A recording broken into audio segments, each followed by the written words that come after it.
All right, so I felt like this video needed a part two. So first thing, do not let these people gaslight you. Okay, and don't come and tell me that, oh, well, you just had a bad experience. That sounds like a weird situation. Dude, I was in this world for 12 years. Okay, I've seen plenty of attempts at polyamorous, open relationships, different versions, different configurations. I've been involved in a couple of times. Guess what? They never work. They're a mess every single time. There's always someone who feels left out, betrayed, jealous, heartbroken, miscommunications all the time. They're having circles, they're having processes, they're talking it out because it's such a mess. And guess what? They always make the person who's uncomfortable with it as they're the problem.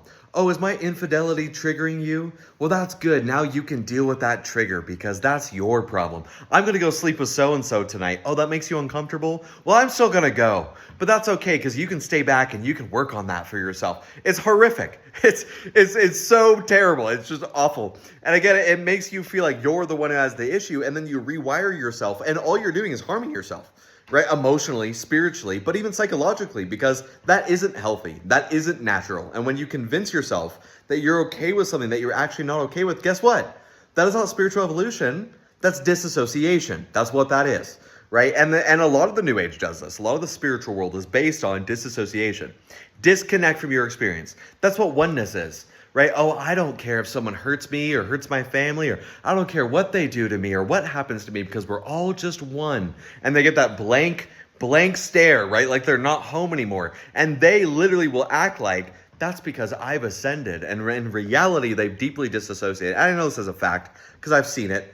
And I've watched people come back to their body and they're shattered. They just break down in tears because they finally let themselves feel everything they really feel. They finally let themselves acknowledge that actually they're deeply uncomfortable with this. They're jealous, they're broken, they've been hurt, they've been harmed, and they've been spiritualizing and convincing themselves, no, it's fine, because I don't want to be in my ego, and so it's fine. And in reality, it's really, really not okay, and it's horrific. It's horrific, and this is how you end up going into spiritual psychosis. And I'm probably going to make more videos about this because this shows up in lots of places in the New Age spiritual world. Not just with polyamory or open relationships, but that's a really big one and a really obvious one. God made you for monogamy.